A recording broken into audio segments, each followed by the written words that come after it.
नमस्कार। देखिए फिर से आजकल इस चैनल के लिए ज़्यादा वीडियो नहीं बना पाता मैं, लेकिन और वो हो गया 2 दिन पहले, क्योंकि 3 दिन पहले जब अशोक चौहान ने रिज़ाइन करा, या महीना पहले मिलिंद देवरा ने करा था, या बीच में बाबा सिद्दीकी ने करा था, तो बाबा सिद्दीकी तो सबको लगे कांग्रेस छोड़ रहे हैं, वीक लीडरशिप है। देखिए थोड़ी तो खैर टॉप में वीक लीडरशिप है ही, बट इतनी वीक भी नहीं है जितना मीडिया में प्रोजेक्ट किया जाता है या जितना कहा जाता है। देखिए सच्चाई की बात मैं हमेशा कहता हूँ पहले कई वीडियोस में कि एक तो Congress was a very big party. जब बड़ी पार्टी होती है अगर बहुत बड़े बड़े नेता हैं, पहले क्या होता है कि आपकी केंद्र में सरकार थी बहुत लंबे टाइम तक, तो केंद्र में सरकार होने पर ना जो आपके बड़े नेता होते हैं उनको आप एडजस्ट कर पाते हो। किसी को एमएलए बनाया, किसी को एमपी बनाया, देखिए वो तो जनता चुनेगी, लेकिन जैसे कोई आपके बड़े नेता हैं उनको आपने किसी ने दुनिया भर के पूरे हिंदुस्तान में जो सरकारी कंपनीज़ हैं, सरकारी कॉरपोरेशंस हैं, उनमें चेयरमैनशिप दे दी, वो दे दिया। उसके बाद गवर्नर आपके पास हो गया 28-29, वो बना दिए, तो आप खपा देते हो सीनियर लोगों को। अब रिसेंटली एग्जाम्पल अशोक चौहान जी का, देखिए अशोक चौहान, और फिर मैं कहता हूँ हाँ दूसरा तो ये लॉजिक हो गया। दूसरा, कांग्रेस के पास ना ज़्यादा ही करियर पॉलिटिशियंस हैं। अब एक करियर पॉलिटिशियन क्या होता है? देखिए भाजपा, आरएसएस या सीपीआई, मैं हमेशा कहता हूँ 2 पार्टी हैं जिनके जो कार्यकर्ता हैं बड़े कर्मठ कार्यकर्ता हैं। उन्हें पावर चाहिए नहीं चाहिए उन्हें फ़र्क नहीं पड़ता, वो लगे रहेंगे अपनी पार्टी के साथ। सीपीएम का कोई कार्यकर्ता तृणमूल में नहीं गया।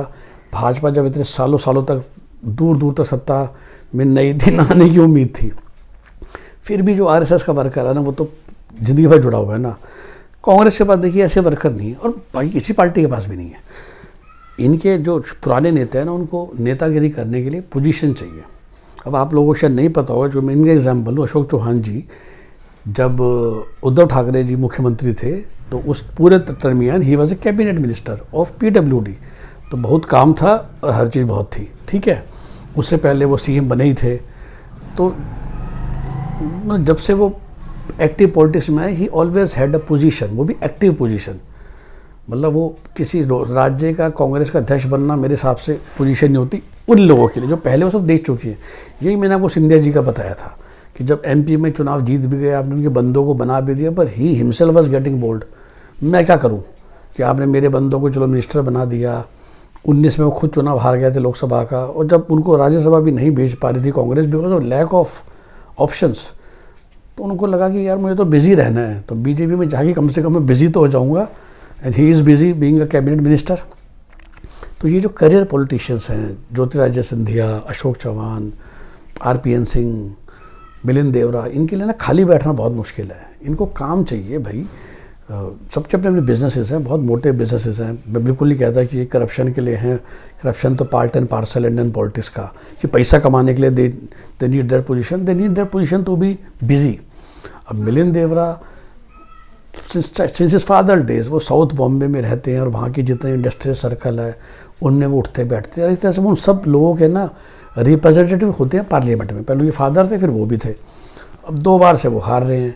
पूरी उम्मीद थी कि 2019 में 24 में को टिकट ही नहीं मिलेगी, फिर वो तो शिवसेना की सीट है, और इसलिए वो शिवसेना में आए। लेकिन शिवसेना में भी आकर उन्होंने बोला कि भाई लोकसभा तो पता नहीं जीते ना जीते, या क्योंकि लोकसभा में क्या शिवसेना का भी खड़ा करेगी अरविंद सावंत जी को, जो कि स्ट्रॉन्ग नेता है, तो उन्होंने राज्यसभा पकड़ लिया। आई एम श्योर वो डील को लेकर ही शिवसेना में आए होंगे।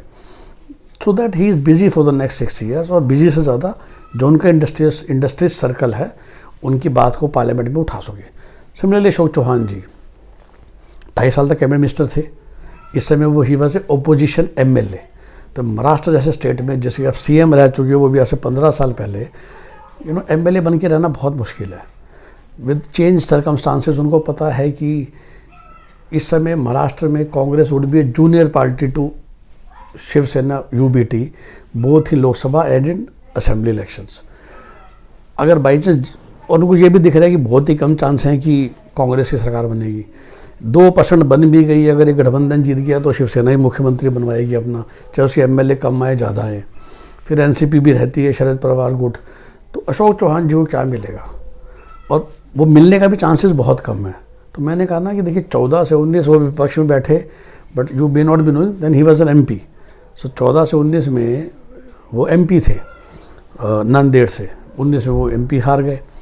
उसके बाद असेंबली जीत गए, अपना विधानसभा में आ गए और मिनिस्टर बन गए। लेकिन अब पिछले 2.5 साल से बीइंग इन, और अब उनको नज़र आ रहा है, और उनसे रिपोर्टर ने पूछा भी, उन्होंने ईमानदारी से जवाब दिया, जो शायद मैं वीडियो में बताना चाहता था, बट उन्होंने मुंह से कह दिया तो मैं क्या प्रेडिक्ट करूँ कि I have come here only for better opportunity. बहुत सिंपल स्ट्रेट।